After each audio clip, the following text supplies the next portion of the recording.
반갑습니다. 오늘 이 수요일 낮에 또 수요 낮 예배로 함께 하신 여러분께 감사드리고, 또 낮에 직장에서나 가정에서 10시 반 또 실시간으로 예배하고, 또 저녁에 7시 반에 또 재송출하면서 온라인 예배 수요일 날 그렇게 함께 하기를 원합니다. 여러분들이 삶의 시간을 쪼개어서 구별화해서 예배드리면 좋겠고, 또 수요일 날 낮에 시간이 되시는 분들은 낮에 10시 반에 교회 오셔서 낮에 또 예배도 드리시면 좋을 것 같습니다. 현장 예배가 이제 조금씩 오픈되고 있고요. 또 오렌지 카운티에는 교회가 이제 이번 주일부터 오픈될 예정이고 그런 상황입니다. 그래서 이제 수요일 날 낮 예배 또 저녁 예배 두 번 여러분이 온라인으로 참석할 수 있고, 또 현장 예배를 수요일 10시 반에 함께 할 수 있기 때문에 직장에서든 가게에서든 아니면 또 여러분의 가정에서든 실시간으로 이 온라인 예배 함께 하시면 좋겠습니다. 인준투표가 은혜 가운데 잘 준비되고 있습니다. 이번 주일까지 또 11시까지 우리 10시 예배 후에 우리가 인준투표를 마감하려고 합니다. 우편으로나 현장 투표로 참여하시는 분들은 함께 하시면 좋겠습니다. 우리 함께 찬양합니다. 우리 박수며 빛의 사자들이여 어서 가서 어둠을 물리치고 찬송가 502장 찬양합니다. 빛의 사자들이여 어서 가서 어둠을 물리치고 주의 진리 모르는 백성에게 복음의 빛처럼 빛의 사자들이여 어둠의 빛처럼 죄로운 밤 밝게 비춰라 빛의 사자들이여 선한 사역 위하여 힘을 내라 주 함께 하시겠네 주의 크신 사랑을 전파하며 복음의 빛처럼 빛의 사자들이여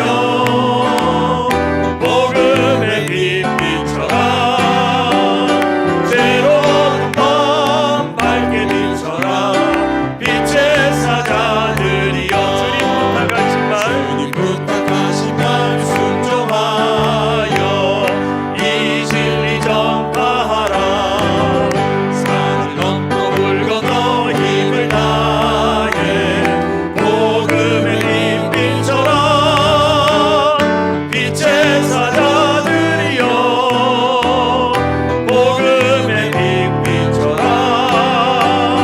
죄로운 밤 밝게 비춰라 빛의 사자들이여 서남북 어디나 땅끝까지 주님만 의지하고 누워 못 보는 백성에게 복음의 빛처럼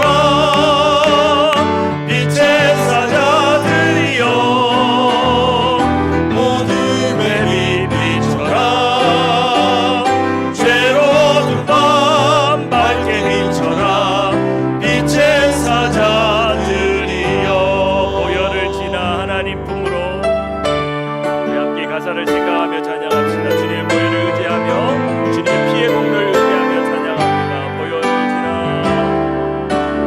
보혈을 지나 하나님 품으로 보혈을 지나 아버지 품으로 보혈을 지나 하나님 품으로 한 걸음씩 나가네 보혈을 지나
가득한 이 세상 속에서 주님의 보혈이 아니었다면 우리는 정결할 수도 없고 깨끗하여 예배할 수도 없고 흠없는 제물처럼 하나님 앞에 우리의 삶을 드릴 수도 없는 연약하고 더럽고 완악하고 흠 있는 자들입니다. 하나님, 오늘 이 시간에 주님의 보혈로 정결케 하시고 우리의 마음의 제단에 마음의 성소에 기름 부어주시고 주님의 핏부림의 은혜가 오늘 이 시간 우리의 마음을 새롭게 하는 이 시간 되게 하여 달라고 합심하여 이 예배를 위해서 합심하여 한번 기도합니다. 하나님 아버지, 합심하여 한번 기도합니다. 하나님의 은혜를 구하며 나아갑니다. 주님의 보혈을 의지하며 나아갑니다. 하나님, 우리에게 말씀하시고 주님의 보혈의 공로를 의지하며 자격 없는 우리를 자격 있게 부르시고 하나님의 능력으로 부르심을 기억합니다. 아버지 하나님, 우리는 범죄하고 우리는 부정하고 우리는 더럽고 우리는 흠 있는 자들이지만 하나님의 보혈의 능력을 의지하며 주님을 바라볼 때 하나님 우리에게 말씀하시고 하나님의 은혜와 하나님의 사랑이 우리 가운데 채워지도록 하나님 함께하여 주시옵소서. 우리 합심하여 이 시간에 한 번 더 기도할 때에 속히 현장 예배로 오픈되어져서 우리가 드리는 새벽 예배, 수요 예배, 또 토요 새벽, 주일 예배까지 하나님께서 은혜 가운데서 이 모든 예배가 정말 문제없이 코비드-19의 이 담을 넘고 걸림돌을 뛰어넘어서 하나님 앞에 예배드리는 은혜가 있게 해달라고 기도하시고, 또 이번 주일에 진행되는 인준투표위에 하나님의 선한 섭리와 하나님의 선한 능력으로 하나님의 일꾼을 세워가는 귀한 투표가 되게 해달라고 우리 두 가지를 위해서 합심하여 한번 기도하겠습니다. 하나님 아버지, 기도합니다. 하나님, 우리 교회를 사랑하시는 주님, 하나님의 놀라운 능력과 은혜를 구하며 오늘 수요일 낮 예배를 주님 앞에 드립니다. 수요일 저녁 예배를 주님 앞에 드립니다. 우리의 예배를 받아주시고 온전히 하나님을 예배하며 흠이 없는 예배로 주님 앞에 올려드릴 수 있도록 인도하여 주옵소서. 코비드-19의 시대 속에서 우리가 현장에서 함께 모여 예배드리는 것이 막혀있지만 그러나 우리의 삶의 자리에서 주님 예배합니다. 우리 가운데 말씀하시고 하나님의 크신 은혜와 하나님의 위로가 우리 가운데 머물 수 있도록 주님 함께하여 주시옵소서. 이번 주일에 진행되는 인준투표위에 함께하시고 세우는 귀한 직분자들이 온전히 세워지도록 하나님 역사하여 주시옵소서. 살아계신 하나님 아버지, 감사합니다. 오늘 이 시간 수요일 낮 예배와 수요일 저녁 예배로 두 번에 걸쳐서 주님 예배합니다.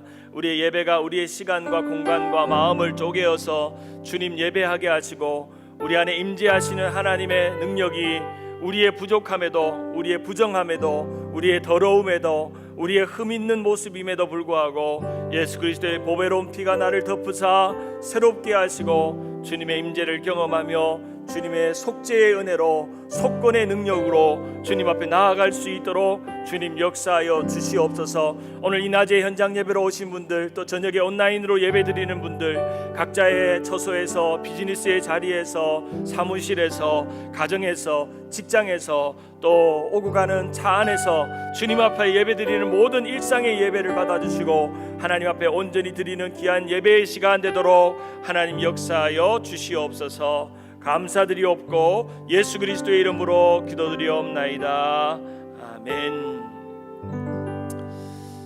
할렐루야. 네, 감사합니다. 오늘 낮 예배에 또 현장 예배에 오신 분들께 감사드리고, 여러분이 모든 삶의 자리에서 예배하는 삶 잃어버리지 않는 우리 모든 성도들이 되기를 간절히 바랍니다. 오늘 설교와 관련해서 영상 잠깐 한번 보고 그 가스펠 프로젝트 10일과 함께 나누겠습니다. 구약의 5대 제사. 속죄제 죄를 속하기 위한 제사. 드리는 제물은 신분에 따라 달랐다. 제사장이나 백성은 수송아지, 족장은 수염소, 평민은 암염소 혹은 어린 암양을 드렸다. 번제 동물 가축을 제외하고 모든 부위를 태워서 드리는 제사. 제물은 생활형 편에 따라 수송아지, 순양, 순염소, 산비둘기, 집비둘기 새끼 등으로 나뉜다. 소재 곡물을 이용한 피 없는 제사. 고운가루, 기름, 유향, 소금을 있는 그대로 혹은 요리를 해서 드렸다. 제사장은 제물의 일부분만을 불살라 기념물로 드렸다. 항상 번제 혹은 화목제와 더불어 지냈다. 화목제, 하나님과 사람 사이의 화평을 위한 제사. 하나님의 은혜에 감사하는 경우나 서원하는 경우에 드렸다. 소, 양, 염소들을 사용하되 암수 모두 가능했다. 속건제, 하나님의 성물을 범하거나 계명을 어겼을 때 또는 이웃에게 손해를 끼쳤을 때 드리는 제사. 성물과 이웃에 대한 보상은 본래 금액의 5분의 1을 더해 갚아야 했다. 재물은 오직 수상으로만 드렸다. 네, 제사에 대한 영상을 잠깐 보셨죠? 우리 오늘 특별히 지난주에 이어서 오제사에 대한 의미와 또 그 깊이 있는 내용들을 함께 살펴보겠습니다. 지난주에는 우리 홍 목사님 통해서 우리 그 세 가지의 제사에 대해서 배웠다면 오늘 전체적인 제사의 의미와 또 이 제사의 의미를 또 구체적으로 생각해보는 그런 시간이 되기를 바랍니다. 10일과 속죄의 제물, 속죄와 속건제, 레위기 5장 1절에서 19절의 한 부분만 떼어서 함께 읽겠습니다. 레위기 5장 1절에서 2절 먼저 읽습니다. 시작. 만일 누구든지 저주하는 소리를 듣고서도 증인이 되어 그가 본 것이나 알고 있는 것을 알리지 아니하며 그는 자기의 죄를 져야 할 것이요 그 허물이 그에게 돌아갈 것이며 만일 누구든지 부정한 것들 곧 부정한 들짐승의 사체나 부정한 가축의 사체나 부정한 곤충의 사체를 만졌으면 부지중이라도 할지라도 그 몸이 더러워져서 허물이 있을 것이요 만일 부지 중에 어떤 사람의 부정에 닿았는데 그 사람의 부정이 어떠한 부정이든지 그것을 깨달았을 때는 허물이 있을 것이요 만일 누구든지 입술로 맹세하여 악한 일이든 선한 일을 하든지 하리라 하고 함부로 말하면 그 사람이 함부로 말하여 맹세한 것이 무엇이든지 그가 깨닫지 못하다가 그것을 깨닫게 되었을 때에는 그 중에 하나에 그에게 허물이 있을 것이요 이 중 하나의 허물이 있을 때에는 아무 일에 잘못하였노라 자복하고 그 잘못으로 말미암아 여호와께 속죄의 제를 드리되 양떼의 암컷 어린 양이나 염소를 끌어다가 속죄제를 드릴 것이요 제사장은 그의 허물을 위하여 속죄할 것이니라. 우리가 읽었던 이 레위기 5장 1절에서 6절에서 가장 많이 반복된 단어가 뭘까요?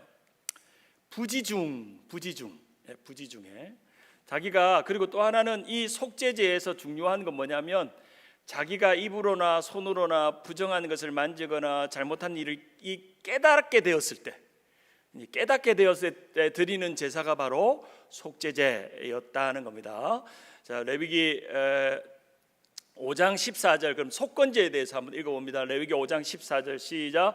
여호와께서 모세에게 말씀하여 이르시되 누구든지 여호와의 성물에 대하여 부지 중에 범죄하였으며 여호와께 속건제를 드리되 내가 지정한 가치를 따라 성소의 세겔로 몇 세겔 은에 해당하는 흠없는 숫양을 양떼 중에 끌어다가 속건제로 드려서 성물에 대한 잘못을 보상하되 그것에 5분의 1을 더하여 제사장에 줄 것이요 제사장은 그 속건제의 순양으로 그를 위하여 속죄한즉 그가 사함을 받으리라. 만일 누구든지 여호와의 계명 중 하나를 부지 중에 범하여도 허물이라 벌을 당할 것이니 그는 내가 지정한 가치대로 양떼 즉 흠없는 순양을 속건 제물로 제사장에게 가져갈 것이요 제사장은 그가 부지 중에 범죄한 허물을 위하여 속죄한즉 그가 사함을 받으리라.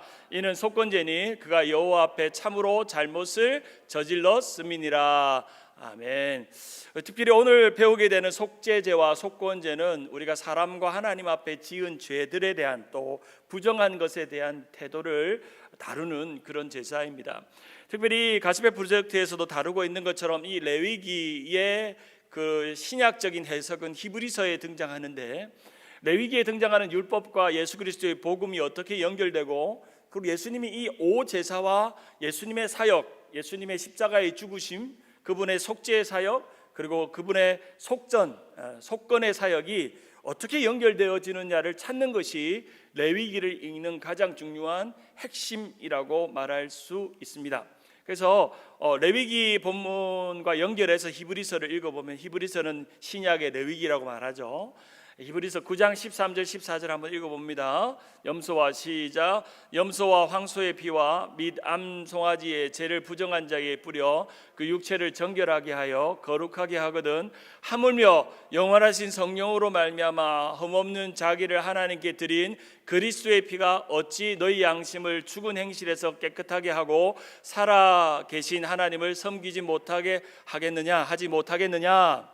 바로 그리스도의 피가 구약의 그 황소와 염소의 또 암송아지의 피로서 부정한 것을 깨끗하게 하는 속죄와 속건의 역할을 감당하는 그리스도의 피가 우리 가운데 있다라는 것을 히브리서 9장에 말씀해 주죠. 히브리서 13장 11절 12절 한번 읽어봅니다. 시작.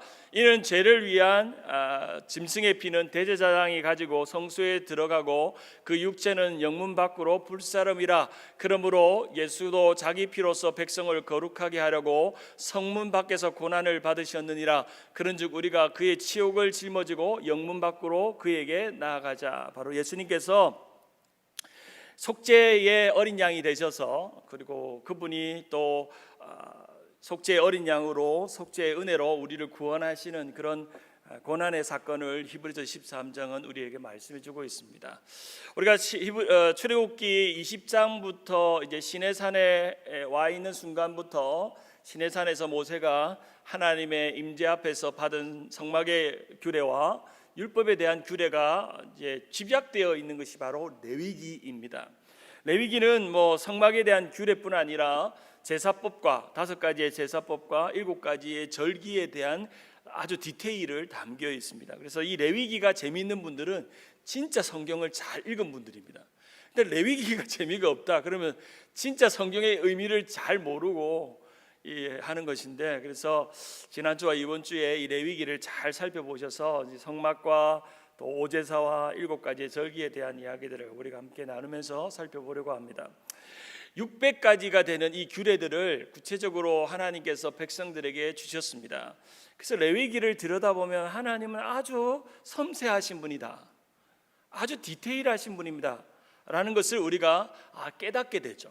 그래서 제사의 규례나 또 사회적인 관계나 이웃들과의 관계나 또 오늘날 우리가 흔히 그 방역하는 것조차도 성경에는 기록되어 있죠. 문둥병자나 피부병자나 이런 자들을 어떻게 격리시키는지, 그리고 어떻게 성 밖으로 나아가서 또 다시금 성 안으로 들어가게 하는지 아주 공중위생에 대한 책이기도 합니다, 레위기는. 그래서 제사에 대한 책이기도 하고 사회 규범에 대한 책이기도 하고 또 서로 간에 지켜야 될 그 당시에 참 저는 특별히 이 레위기를 읽으면서 제사법 또 성막에 대한 것 그런 것도 참 인상적으로 보았지만 그 당시에 없었던 그런 공중위생에 대한 것들도 아주 잘 다루어 있습니다. 그런 이유는 세상적인 그 이방인들과 구별된 의식으로 하나님의 백성의 예배를 받기 원하고 육체적으로도 깨끗할 뿐 아니라 영적으로도 깨끗한 존재로 하나님과 하나님의 백성을 온전하게 할 뿐 아니라 세상 안에서 구별시켜서 또 세상의 그런 악한 것들, 더러운 것들이 들어와서 하나님의 백성들을 거룩하지 못하게 만드는 일을 없게 하기 위한 구체적인 규례와 내용들을 이 레위기에 담겨 있습니다. 특별히 왜 하나님께서 이렇게 디테일한 내용을 설명해야 했냐면 이미 430년 동안 애굽에 종되었던 그들이 애굽의 이방신을 섬기는 제사와 이방의 절기와 이방의 의식과 이방의 문화에 젖어 있던 그들에게 전혀 다른 방식으로 그들의 애굽의 더러운 이방의 방식들을 씻어내기 위한 하나님의 특별한 방식으로 이 레위기를 주셨다는 것을 우리가 구별하며 생각해 볼 수 있습니다. 그래서 이스라엘은 하나님을 자신의 기준에 맞출 수 없고 자신들의 삶을 하나님의 기준에 맞추는 삶과 음식과 성과 경제와 예배와 제사와 복원과 가정생활과 또 건강에 대한 내용들을 담고 있는 그런 내용이 바로 레위기라고 말할 수 있습니다. 그래서 레위기의 핵심은 바로 구별됨입니다. 세상에서 구별되는. 그래서 레위기에서 가장 많이 등장하는 단어가 바로 구별, 거룩이라는 단어가 90번이나 등장하고 성별, 깨끗하게 하는 것을 17번이나 등장합니다. 특별히 성경 전체를 보아도 이 거룩이라는 단어가 가장 많이 등장하죠. 그래서 우리 성경을 무슨 바이블이라고 그러죠? 홀리 바이블이라 하잖아요. 성경은 거룩한 책. 세상에서 구별된 의식이 이 속에 다 담겨 있죠. 우리 생활의 패턴이나 생활의 태도나 인격이나 마음이나 또 영적인 삶의 모든 것들이 이 홀리 바이블, 이 성경 안에 우리가 다 들어가 있습니다. 출애굽기 19장 6절이 이 레위기와 이제 이거 연결시켜주는 중요한 말씀인데, 출애굽기 19장 6절은 모세오경의 핵심 구절이라고 말할 수 있죠. 우리 한번 읽어봅니다. 너희가 시작. 너희가 내게 대하여 제사장 나라가 되고 거룩한 백성이 되리라. 너는 이 말을 이스라엘 자손에게 전할지니라. 너희가 제사장 나라가 되고 거룩한 백성이 되는, 그리고 거룩한 제사장으로 거룩한 제사를 드리고 그래야므로 거룩한 백성으로 존재하는 그런 하나님의 백성의 그런 정체성이 출애굽기 19장 6절입니다. 그래서 출애굽기 19장 6절은 모세오경의 가장 핵심입니다. 출애굽기 19장 6절. 레위기를 보면은 레위기 14장 14절에 보면 이는 여호와 너희 하나님이라 내가 거룩하니 너희도 몸을 구별하여 거룩하고 땅에 기는 짐승으로 말미암아 너를 더럽게 하지 마라. 45절에 여호와라 내가 거룩하니 너희도 거룩하라. 26절에 나 여호와가 거룩하고 또 너희를 나의 소유로 삼으려고 너희를 만민 중에 구별하였다. 바로 출애굽기 19장 6절이 구체적으로 레위기의 어떤 거룩의 방식으로 등장하는지가 우리에게 등장하는 내용이라고 말할 수 있죠. 그래서 애굽의 영향력을 빼내시는, 애굽에 길들여져 있던 이방의 더러운 것들을 빼내기 위한 방법으로 일종의 우리식으로 말하면 목욕탕 가서 떼뱉기듯이 애굽에 찌들려 있던 이방 신을 섬기는 예배의 방식을 완전히 리셋하는, 리부팅하는 그런 장면이 바로 레위기라고 말할 수 있습니다. 출애굽을 통해서 탈출했고 레위기를 통해서 오제사 7절기를 통해서 하나님이 기뻐하는 예배와 날이 어떤 날인지를 설명하고 있고, 이제 그러한 예배 방식을 배우면서 그들은 40년 동안 광야 생활을 지나왔고 또 이제 모압 평지를 지나 또 요단강을 건너서 하나님의 두 번째 율법을 받기까지 길갈에서 하나님의 율법을 다시 확인하며 받고 약속의 은혜를 경험하기까지 이어져 가는 창세기, 출애굽기, 레위기, 민수기, 신명기까지 이어가는 모세오경의 내용이라고 말할 수 있습니다. 성막은 바로 하나님께로 나아가는 디렉션으로 이런 구조가 어떤 의미를 가지고 있는지를 알아야 된다는 거죠. 어떤 의미를 가지고 있고 또 이것이 나중에 솔로몬의 성전으로 그대로 이제 지정된 자리, 이제 이동하는 곳이 아니라 지정된 곳에서 성전으로 이어져 가는 그런 장면입니다. 특별히 성막에서 가장 중요한 것은 삶의 중앙에 예배의 처소가 있다는 점이죠. 그렇죠? 그리고 그 처소가 내 삶을 인도한다는 거죠. 그래서 완성된 광야에 세워진 예배당이면서 공간적으로나 시간적으로나 또 여러 가지로 구별된 거룩을 보여줍니다. 인간의 존재로서의 거룩, 또 하나님 앞에 드려지는 예물로서의 거룩, 그리고 공간으로서의 거룩, 그리고 시간으로서의 거룩. 그래서 사실은 이 제사는 인간의 거룩과 그리고 우리가 드려야 되는 것에 대한 거룩을 설명하고 있다면, 이 7절기는 시간의 거룩을 말합니다. 시간의 거룩. 우리의 삶의 이 365일 12달의 시간 속에서 우리는 어떻게 시간에 하나님에 드리는 거룩을 이루어 갈 것인가에 대한 것들을 이루어 보여주는 것이 바로 절기라고 말할 수 있죠. 레위기의 구조를 쭉 보면 두 가지로 되어 있습니다. 하나는 하나님께로 어떻게 갈 것인가, 그리고 하나님과 어떻게 거룩한 상태로 동행할 것인가. 그래서 엘렌 로스라는 사람은 레위기를 두 단어로 요약합니다. 한번 따라할까요? 거룩, 동행. 거룩과 동행으로 요약합니다. 그 전반부는 거룩에 대한, 거기 위에는 오제사가 있죠. 번제, 소제, 화목제, 속제제, 요제가 있죠. 그러면 동행, 이제 11절부터 27절까지 어떻게 하나님의 거룩한 백성으로 이웃과 세상과 공동체 안에서, 사회 안에서 이렇게 거룩하게 살아가는가에 대한 그런 것들을 이루어져 가고 있는 것이죠. 바로 그 거룩한 동행의 시간이 바로 7가지의 절기를 다루는 장면이라고 말할 수 있죠. 또 어떤 이들은 레위기를 두 부분으로 나눕니다. 내가 거룩하니 너희도 거룩하라라는 말로 전반부 1장 1절부터 16절까지는 내가 거룩한 것에 대한 이야기, 하나님이 어떻게 거룩한 분인가, 내가 하나님께로 나아가기 위해서는 어떤 거룩을 가지고 가야 되는가에 대한 이야기라면 17장부터 27장까지는 너희도 거룩하라, 너희도 일상에서 어떻게 절기를 지키고 이웃들과의 관계 속에서 거룩하게 살아가는 것, 거룩과 동행, 내가 거룩하니 너희도 거룩하라는 이 두 가지의 그런 기둥을 생각하면서 함께 레위기를 살펴봅니다. 레위기 9절을 보면 번제, 소제, 화목제, 속건제, 속제제에 대한 이야기가 등장하고 또 제사장, 또 개인과 사회, 또 성결에 대한 내용들이 등장합니다. 오제사, 우리 오제사 한번 외워볼까요? 오제사 시작. 번제, 소제, 화목제, 속제제, 속건제. 칠절기 한번 읽어볼까요? 시작. 유월절, 무교절, 초실절, 칠칠절, 나팔절, 속죄일, 초막절. 그렇죠? 앞에 오제사는 하나님께로 어떻게 하는 방법?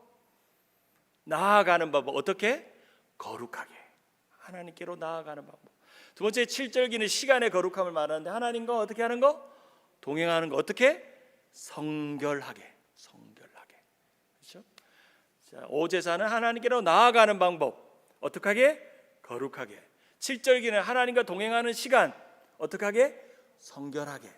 그렇게 나아가는, 이렇게 구별할 수 있습니다. 그래서 머릿속에서 이런 그 성경을 외우실 때 어떤 프레임을 잘 가지고 이해하면 성경을 잘 이해하실 수가 있습니다. 그래서 이 장면은 바로 제사를 드리는 장면. 지난 시간에 뭐 번제 같은 경우는 자신이 제물을 가져와서 제물을 죽이고 그리고 각을 뜨고 또 다 태우는 그런 제사의 그런 순서들을 그림으로 되어 있습니다.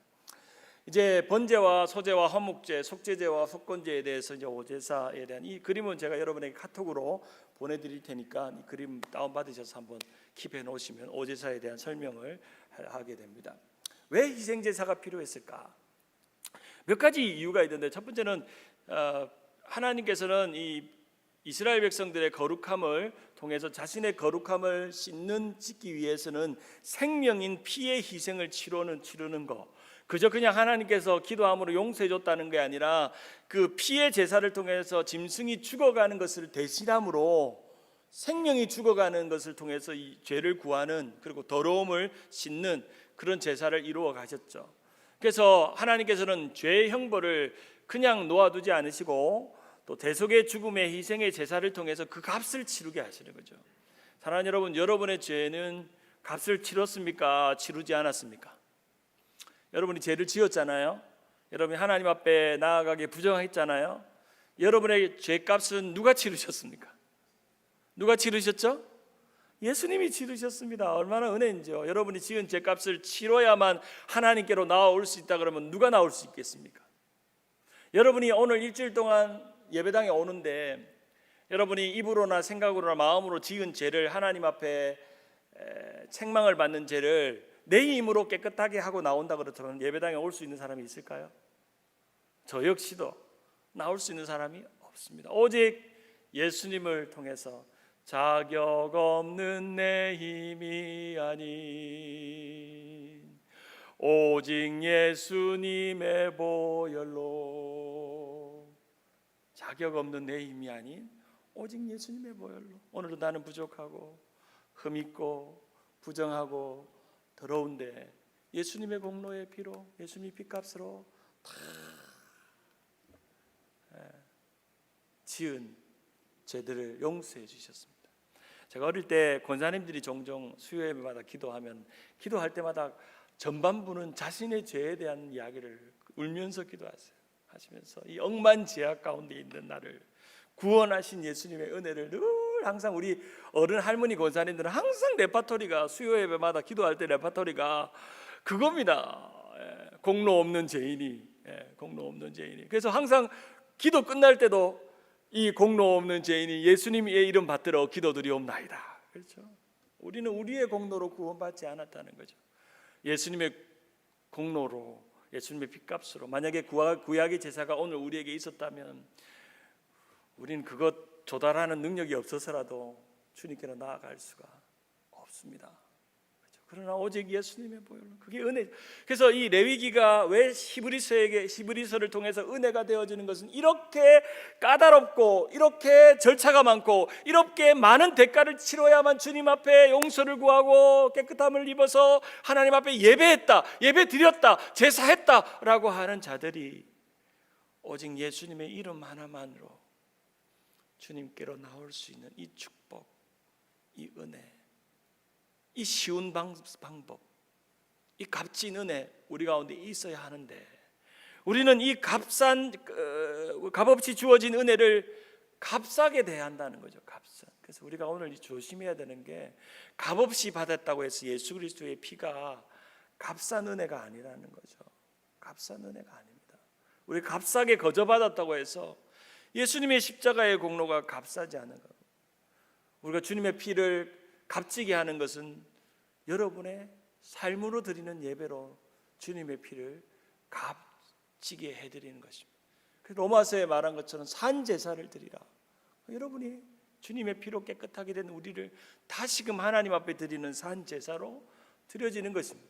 거룩하신 하나님께 인간의 죄 때문에 생명이라는 값비싼 제물을 요구하셨고, 레위기 17장 11절에 보면 생명이 피에 있으므로 피가 죄를 속했다라는 이 구절 하나 때문에 예수님은 친히 이 땅에 아사셀 어린 양이 되시고 또 속죄의 어린 양이 되셔서 온 인류의 피의 구속을 우리에게 주신 그런 은혜를 경험합니다.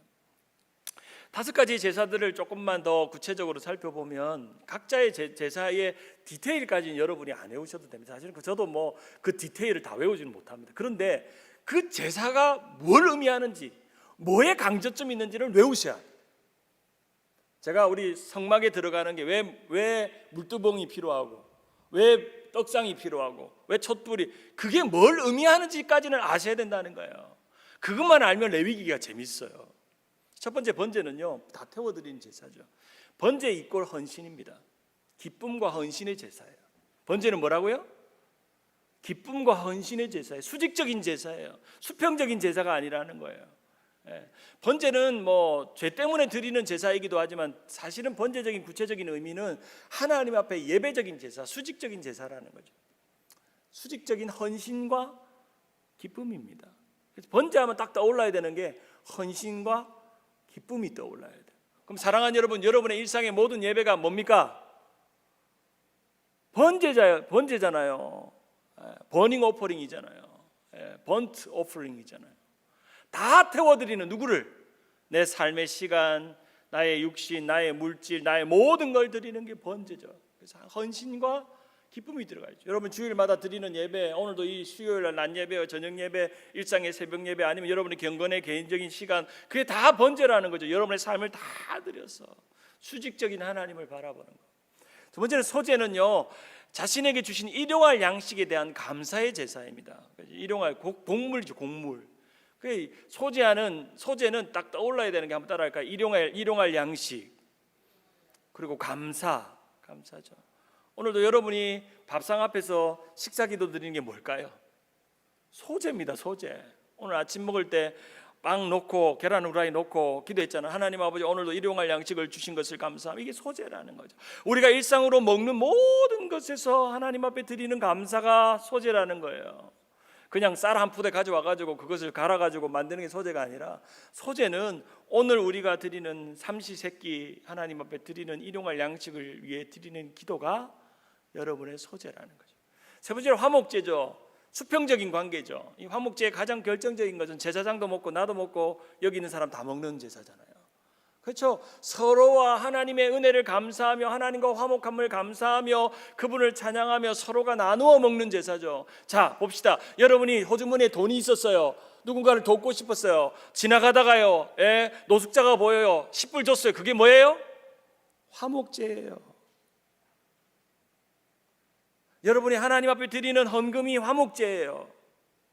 여러분의 삶의 일부분을 떼어서 누군가를 나눠주는, 오늘도 누군가를 참 힘든 성도를 만났어요. 마음이 우울한 성도를, 김 집사 나와 내 밥 사줄게.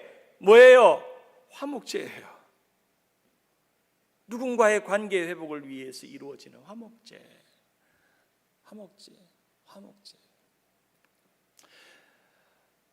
네 번째 속죄제예요. 도덕적인 죄와 신체적인 부정한, 바로 우리가 지은 죄를 깨닫는 거죠. 아까 부지 중에 내가 죄를 깨닫는데 원래는 이 죄를 몰랐어요. 근데 어느 순간에 내 마음에 죄책감이 들어요. 마음에 하나님 앞에 구해야 되겠다는 마음에 회개의 기도가 생겨요. 바로 속죄제예요. 죄 용서 예수의 피를 의지해서. 속건제는요, 누군가에게 피해를 주고 그것에 대한 배상을 하는 제사가 바로 속건제예요. 남에게 피해를 준 거죠. 속건제죠. 이 오제사와 그리스도의 관계를 한번 봅시다. 오늘 특별히 이제 이 오제사와 그리스도의 관계가 중요한데, 번제는요, 예수님께서 자신의 삶을 드리는, 온전히 내어드리는 순종을 의미해요. 예수님의 순종, 번제죠. 다 드리는 거잖아요. 다 쏟아지고요. 예수님의 순종을 의미해요. 소제는요, 흠없고 죄 없는 하나님의 봉사를 의미해요. 봉사, 예수님의 봉사죠. 봉사를 의미해요. 화목제는 예수 그리스도의 십자가를 통해서 하나님께로 나아가는 그 화평케 되는 길이 열렸잖아요. 이번 주에 화평케 하는 자는 복이 있다고 말한 것처럼 우리는 아담의 죄 때문에 하나님과 화목할 수가 없어요. 화목의 죄, 화목죄를 통해서 우리의 죄가 하나님께로 가는 길이 열렸어요. 속죄제는요, 우리의 짐을 지는 가장 예수님의 사역을 드러내는 사역이 있다면 바로 속죄제죠. 우리의 죄를 용서하는 피뿌림의 제사이죠. 속건제는요, 죄로 인해서 우리가 이웃에게나 사람에게 또 범했던 죄들을 예수님께서 용서해 주시고 또 용서의 은혜를 경험하게 하는 그런 것들이 속건제라고 말할 수 있습니다. 그래서 구약의 오제사는 자발적인 제사와 속죄의 제사로 나눌 수 있습니다. 앞에 세 개는 자발적인 제사예요. 번제, 소제, 화목제는 자발적인 제사예요. 마지막에 뒤에는 무언가 부지 중에 부정한 것이나 잘못한 것이 있었던 어떤 결과론적인 죄예요. 속죄제와 속건제. 그래서 오제사는 이렇게 자발적인 제사와 속죄제의 제사로 나뉠 수 있다는 겁니다. 구체적으로 조금 봅시다. 번제는 하나님께 드리는 헌신과 봉사이죠. 바로 우리의 삶의 예배를 말하죠. 그래서 우리의 모든 예배를 번제처럼 드려야 돼요. 다 태워드리는 거. 반쪽짜리가 아니라 다, 그리고 각을 뜨듯이 나의 모든 것이 각이 떠져가지고 하나님 앞에 바쳐지고 태워지고 아름다운 향기가 되는 거죠. 그래서 자발적인 헌신과 기쁨이죠. 특별히 이 번제는요, 제단 앞에 있는 상번제는 항상 드리는 제사예요. 항상 매일매일 드리는 제사죠. 안식일날 드리기도 하고 절기에도 드리기도 하고 세 가지의 제물, 순양과 순염소와 또 비둘기와 이런 것들은 예물들을 다 주님 앞에 드리는 거죠. 거기에 안수하고 자신이 예배 드리는 것처럼 하는, 그리고 향기로운 제사, 향기를 주님 앞에 드리는, 이 향기는 바로 안식을 의미해요. 안식, 하나님께 드리는 안식이죠. 소제는 하나님께 드리는 감사이죠. 가난한 자들이 드리는 일용할 양식을 드리는, 곡물로 드리는 제사입니다. 자비와 감사를 주님 앞에 기념하는 그런 제사입니다. 특별히 소제는 절기 때마다 많이 드렸어요. 그런데 이 소제에 넣으라는 것과 넣지 말라는 게 있어요. 넣으라는 것은 소금을 넣어야 되고, 넣지 말라는 것은 누룩과 꿀을 넣지 말라는 거예요. 특별히 이제 유대인들에게 생각할 때 누룩과 꿀은 죄와 부정하는 것을 상징하죠. 넣으라는 것은 소금을 넣는 거죠. 하나님의 소금을 그 곡물과 섞어서 같이. 그래서 우리의 모든 일용할 양식일 하나님의 그런 주심을 기억하면서 감사하는, 그래서 그 남은 것들을 제사장에게 나누죠. 그래서 그 제사장하고 나눈 것들이 뭐냐면 바로 그 소제의 일부분입니다. 여러분이 주일날 가져오는 헌금을 통해서 오늘 교육자들이 생활을 하잖아요. 마찬가지로 제사의 원리를 따라서 소득의 얼마나들을 나누면서 함께 제사장들과 예배를 드리는 레위인들과 함께 나누어 먹는 그런 일용할 양식. 그리고 제사장들은 곡식을 심거나 농사를 짓지 않잖아요. 바로 이 소제를 통해서 오늘날 일용할 양식을 먹는 겁니다. 여러분이 소제의 축복을 받아야 돼요. 소제의 축복을 받아야 돼요. 바로 이제 이 번제나 소제는 드리는 방식에 의해서는 불로 태우는 화제, 드는 거제, 요제, 전제 이런 것들이 구체적인 제사의 방식에 따라서도 네 부분을 나뉩니다. 화제, 거제, 요제, 흔드는 요제, 넓적다리를 들어가지고 제사장이 흔들잖아요. 흔드는 전제, 다 부어버리는 전제, 이런 의미죠. 화목제는 이웃과의 관계, 그죠? 화목은 이웃과의 나눔과 잔치의 화평을 이루는. 사실은 지난주에 설교한 것처럼 화평케 하는 자는 여러분이 가정에서 화목제를 드리는 거예요. 성도들 간에, 가정 안에서 하나님 앞에 드리는 화목제. 그래서 지난주에 설교는 언급하지 않았지만 예수님께서 로마서에 언급한 것은 뭐냐면 우리에게 어떤 직책을 주셨냐면 화목의 직책을 주셨다고 했어요. 누군가 화목해야 되는 직분이 있는 거예요. 여러분이 직분이 목사고 장로고 그게 직분이 아니라 예수님께서 주신 직분은요, 화목의 직분이 있어요, 여러분에게. 그래서 화목을 위한 직분을 이루어가는 거죠. 화목제는 감사로 함께 먹는 수평적인 관계. 드리는 방식은 제사와도 비슷하지만 여기서 참 재미난 것은 기름과 콩팥을 번제로 드려요. 콩팥이 의미하는 게 뭘까요? 사람의 생각을 의미해요. 사람의 생각. 콩팥. 기름과 콩팥을 번제랑 다른 것은 그것을 태워드리게 하죠. 그리고 오른쪽 넓적 다리와 가슴을 거제로 고챙이로 찔러가지고 이렇게 제사장이 흔들죠. 그리고 그 넓적 다리와 제일 맛있는 부위를 누가 먹을까요? 제사장이 먹습니다. 어떤 분이 그래요. 이 구약의 제사는 다 드리고 제사장들이 다 먹네. 그래서 목회자 입장에서는 구약의 제사가 좋습니다. 먹는 게 많아요. 여러분이 좋은 거 가져오면 좋은 거 먹어요. 근데 신약에는 여러분이 다 하나님 앞에 구별돼 드린 예물을 통해서 교육자들의 생활을 돕고 교회를 돕죠. 그게 바로 예수님의 은혜입니다. 화목제를 언제 자주 드리냐면 절기 때 드려요. 무교절과 맥추절, 수장절 때. 특별히 이 화목제의 또 다른 이름이 세 가지가 있는데 감사제, 서원제, 낙헌제. 성경에 나오는 이 감사제, 서원제, 낙헌제는 다 화목제를 의미한다는 거죠. 감사제는 구원과 축복과의 감사를 말하고, 서원은 하나님 앞에 약속하고, 낙헌제는 자진해서 무언가 하나님 앞에 뭔가 결정하는 마음이 있을 때 드리는. 그래서 하나님과 화목을 계속 도모하기 위해서 함께 음식을 드리고 나누고 제사장께 드리고 또 음식을 나눠 먹는. 그래서 어쩌면 이 화목제는 여러분이 매주 드리는 감사제물 같아요. 감사헌금 같은 거예요. 감사헌금. 오늘날 이 감사헌금의 좀 성격을 가지고 있는 게 바로 이 화목제예요. 하나님, 지난 한 주간 우리 아이들 생일 주셔서 감사합니다. 좋은 차 주셔서 감사합니다. 하나님, 지난 한 주간 우리 가정에 이렇게 어려운 일이 있었는데 하나님 앞에 구별해서 감사합니다. 한국 교회랑 이민 교회랑 조금 차이점이 뭐냐면 감사헌금의 차이가 있더라고요. 제가 보니까 한국에는 제가 다녔던 교회는 주보 한쪽 페이지 전부는 감사헌금의 제목으로 다 기록이 되어 있어요. 그래서 이름은 밝히지 않은데 교인 번호만 해놓고 옆에다 감사 제목을, 또 어떨 때는 뭐 교인 이름도 밝히고, 오늘 이번 주에 하나님 앞에 드린 성도들의 감사의 제목을 보면 얼마나 은혜로운 감사가 많은지. 그래서 주보에, 전에 사역했던 교회 주보 한 켠에 보면요, 감사헌금 드린 제목이 한 페이지로 그득합니다. 근데 그거 보면, 근데 어떤 분들은 이 범사 감사를요 매주 드리는 사람이 있어요. 매주 드리는 사람. 그리고 어떤 분은 옆에다가 1000번째 800 몇 번째 해가지고 뭐 5불도 드리고 1000원도 드리고 하나님 앞에 드리는 분들이 있어요. 참 우리 한국 교회만 있는 전통입니다. 그렇죠? 사랑하는 여러분, 감사한 일 있으면 화목제로 감사헌금을 많이 드리기를 주님의 이름으로 축원합니다. 아멘. 아멘. 아멘. 11조도 드리고 성교헌금도 드리고 주일헌금 드리지만 이 감사헌금은 진짜 자진해서 우러나지 않으면 안 드리잖아요. 그렇지 않아요? 솔직하게 말해서. 다른 거는 의무감으로 드릴 경우가 많죠. 의무감으로 헌금을 드려야 되니까 의무감. 근데 감사는 진짜 여러분에게 어떤 결단과 마음이 있어요. 어떤 분들은 진짜 가난하고 힘든데 매주 1000원씩 감사를 드려요. 1000원씩. 그리고 거기다가 감사의 제목을 매주 써. 이번 주에는 내가 이게 자동차 운전하는데 사고 날 뻔했는데 사고 안 나게 해주셔서 감사합니다. 매주 감사해요. 그래서 매일매일 감사하는 하나님과의 끊임없는 그런 은혜들을 날마다 누리는 여러분 되기를 간절히 바랍니다. 우리가 코비드-19 이 시간 속에서 감사를 찾아야 돼요.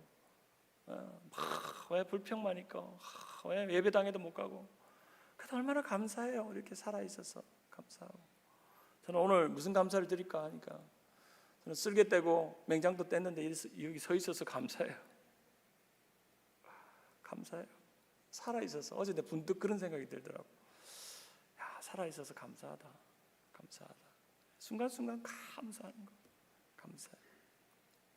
우리가 그리스도의 최종적인 희생의 제사를 힘입어 하나님 앞에 나아가고 하나님을 기념하고 관계하는 것이 바로 화목제의 특징입니다. 속죄제는요, 부지 중에 지은 죄들에 대해서 피를 뿌리면서 죄를 인정하고 고백하는 거예요. 여기 속죄제의 제일 중요한 건요, 피를 잡는 게 목적이 아닙니다. 죄를 인정하고 자백하는 거죠. 사랑하는 여러분, 여러분이 지은 죄를 하나님 앞에 인정하고 고백하는 것이 속죄제의 시작입니다. 부지 중에 지었지만 내가 말로나 생각으로 지었던 죄나 안에 다른 사람에게 내 마음으로 품었던 생각 때문에 그게 죄라고 싶으면 오늘 지금 당장 하나님 앞에 구하십시오. 그게 여러분이 드리는 속죄제의 은혜입니다. 죄에 대해서 드리는 제사죠. 실수 중에, 부지 중에. 그럼 부지 중이라는 단어가 너무너무 중요해요. 우리가 알게 모르게 지은 죄가 너무나도 많아요. 생각으로 마음으로 품은 죄들, 입으로 내뱉은 죄들이 얼마나 많은지요. 그리고 이 피는요, 뿌리는 죄예요. 주님의 피를 뿌리죠. 피를 뿌리는 죄. 7번 뿌립니다. 성막의 성수에서 지성소 앞에 7번 뿌리고 분향단의 뿔에 이 피를 뿌리죠. 나머지는 번제단에 쏟고요. 그리고 이스라엘 백성들은 이 절기일마다 대속죄일마다 어린 양 숫소를 언약궤 위에 피를 뿌리면서 피뿌림의 제사가 있죠. 그렇죠? 피를 뿌린다는 것은 여러분의 죄를 덮어준다는 거죠. 가리워준다는 거죠. 여러분 이렇게 가리는 거죠. 이렇게 가리워. 주님의 용서는 죄가 없어지는 걸 말하지 않아요. 내가 보지 않겠다는 거죠. 네 죄를. 주님의 피는 여러분의 죄가 확 지은 죄가 사라지고 그런 의미가 아니라 내가 네가 죄가 있는데 내가 이렇게 보지 않겠다. 덮는 거죠. 주님의 보혈의 능력이 여러분의 마음을 덮으시기를 바랍니다. 여러분의 마음의 죄악이 숨은 죄악이 여러분만 알 거예요. 남 모르게 지은 죄들이 있을 거예요. 지금은 거룩하게 앉아있지만, 거룩하게 예배드리고 있지만 하나님 앞에 지은 죄들을 주님께서 다 들춰내시기 전에 주님 앞에서 용서를 구하고 또 피뿌림의 은혜를 구하며 나아가시기를 바랍니다. 누구를 위한 제사가 드리느냐? 제사장을 위한, 전 백성을 위한, 지도자를 위한, 일반 백성을 위한 속죄제. 오늘날 우리 한국교회나 이 시대는 속죄제가 필요한 때인 것 같습니다. 주님의 피가 이 코비드-19의 모든 악한 것들이 떠나가게 하고, 또 한국교회나 이민교회나 우리 교회가 지은 죄들이 있다면 주님 앞에 회개하면서 속죄제를 구하는 그런 은혜들이 있어야 합니다. 속건제는 다른 사람에게 부지 중에 지은 죄들에 대한 사회적인 범죄에 대한 것들이죠. 그리고 다른 사람들에게 지은 죄들에 대한 손해와, 이 제사는요 자수하는 게 목적입니다. 자수. 하나님, 제가 저 사람에게 죄를 지었습니다. 부지 중에 또 의도치 않게 죄를 지었습니다라고 하는 그런 손해를 끼친 것에 대한 용서를 구하는 거죠. 말씀을 마무리하려고 합니다. 바로 이 5가지 제사의 특징 우리가 머릿속에 생각하면서, 바로 예수님은 우리를 위한 제사이시면서 제물이시면서 제사장이 되셔서 하나님과 우리의 사이를 이루어 만드시는 화목 제물이 되셨다는 거죠. 속죄제와 속건제가 가리고 있는 대상은 바로 그리스도로서, 바로 우리가 그리스도로 인해서 속죄의 은혜와 속건의 은혜를 우리는 경험할 수 있다는 것이죠. 제사에서 배우는 진정한 예배는 바로 수직적인 번제의 예배와 또 수평적인 화목제의 예배가 하나가 될 때, 수직적인 번제의 예배와 수평적인 화목제의 예배가 하나가 될 때 진정한 예배가 된다는 거죠. 이 수직적인 것은 누구 사랑? 하나님 사랑. 수평적인 것은 이웃 사랑이 함께 이루어지는 것이 예배라는 겁니다. 바로 이 레위기는 이 피의 복음에 대해서 이야기를 하면서 하나님의 거룩한 나라의 백성으로서 이 대속의 은혜를 수직적인 관계를 통해서, 수평적인 관계를 통해서 그렇게 온전한 예배를 이루어가기 원합니다. 이 가스펠 프로젝트는 우리에게 몇 가지를 이야기를 합니다. 첫째로, 죄를 없애려면 속죄해야 한다. 두 번째, 예배를 회복하려면 속죄해야 한다. 세 번째는, 하나님과 화해하려면 속죄해야 한다. 죄에 대해서, 예배에 대해서, 화해에 대해서, 그리고 우리의 마음의 양심과 또 생각의 정결함을 구하는, 죄에 대해서, 예배에 대해서, 하나님과 화해에 대해서, 마음에 대해서 다루는 방식이 바로 이 제사라는 것을 우리에게 말씀해 줍니다. 오늘 이 그림처럼 우리는 왕같은 제사장, 거룩한 나라, 그의 소유된 백성으로서 우리는 오늘 어떤 예배를 드려야 할지, 하나님 앞에 헌신과 기쁨을 드리는 번제를 드려야 할지, 그리고 우리 일용할 양식을 감사하면서 오늘도 주신 것에 더러운 것들이 침범하지 않고 소금과 같이 섞여 있는 아름다운 소재를 드리는 자와 같이, 그리고 하나님과 화목하고 이웃들과 화목하고 함께 나누며 즐거우는 잔치를 벌이는 화목제와 같이, 그리고 내가 알게 모르게 지은 모든 죄들을 정직하게 주님 앞에 인정하고 용서를 구하는 속죄의 제사를 드리고, 혹이나 내 주변 사람들에게 내가 잘못한 그 일에 대해서, 마음 상하게 한 그 일에 대해서, 손해를 끼치는 그 일에 대해서 정직하게 자기가 자수하고 인정하며 드리는 속건의 제사를 드리는 그런 은혜가 있어야 될 줄 믿습니다. 오늘 이 5가지의 제사 특강처럼 여러분에게 들으셨는데, 제가 마지막에 한 30초 동안 외친 것, 말한 것처럼 그걸 여러분의 말로 요약할 수가 있어야 된다는 거예요. 번제가 뭐라고요? 소제가 뭐라고요? 화목제가 뭐라고요? 속죄제가 뭐라고요? 속건제가 뭐라고요? 이 5가지의 제사의 은혜를 우리에게 허락하신 분이 누구라고요? 예수님이시라고요. 그런 예수님을 믿고 오늘의 일상의 번제와 소제와 화목제와 속죄제와 속건제를 누가 드려야 된다고요? 여러분이 드려야 된다. 그것이 오늘 말씀의 핵심입니다. 우리 말씀을 기억하면서 우리 함께 찬양, 주의 은혜라 찬양하고 주기도문으로 수요 예배를 마치도록 하겠습니다. 내가 지금까지 지내온 것은, 내가 지금까지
하나님의 자녀 된 것을.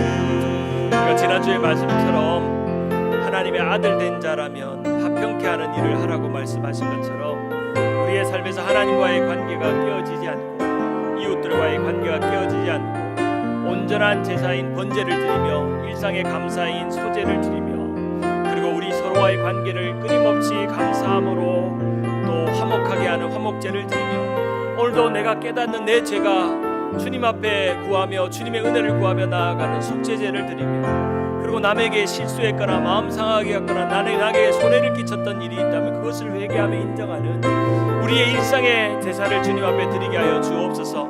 어느 때보다 이러한 시간에 하나님 앞에 온전히 드리는 제사가 우리 가운데 회복되게 하시고 일상의 모든 시간이 하나님 앞에 거룩하게 구별되어 드리는 제사로서의 삶을 살아가는 우리가 되게 해달라고 우리 다같이 한번 주님 이름 크게 한번 부르고 기도하고 주기도문으로 수요 예배를 마치겠습니다. 기도하겠습니다. 하나님 아버지 감사합니다. 하나님의 은혜를 감사합니다. 하나님 우리 일상의 예배 속에서 우리가 어떤 제사를 주님 앞에 드려야 될지 어떤 제사의 삶을 살아가야 될지를 도전받으며 깨닫게 하여 준 것을 감사합니다. 아버지 하나님 5가지의 제사가 이스라엘 백성들에게 왜 필요했고 그것이 예수 그리스도와 어떤 관련이 있으며 오늘 우리의 일상의 예배와 어떤 관련이 있는지를 우리가 배웠는데 하나님 우리가 우리의 모든 삶이 번제가 되게 하여 주옵소서. 일상의 소제를 주님 앞에 감사함으로 드리게 하시고 화목제로 주님 앞에 기뻐하며 나누어 먹는 잔치와 같은 예배가 일상에 일어날 수 있도록 도와주시고 속죄제와 속건제를 통해 하나님을 예배하는 우리의 삶이 될 수 있도록 주님 역사하여 주시옵소서. 하늘에 계신 우리 아버지여 이름이 거룩히 여김을 받으시오며 나라의 임하옵시며 뜻이 하늘에서 이룬 것 같이 땅에서도 이루어지이다. 오늘날 우리에게 일용할 양식을 주옵시고 우리가 우리에게 죄 지은 자를 사하여 준 것 같이 우리 죄를 사하여 주옵시고 우리를 시험에 들게 하지 마옵시고 다만 악에서 구하옵소서. 나라와 권세와 영광이 아버지께 영원히 쌓옵나이다. 아멘.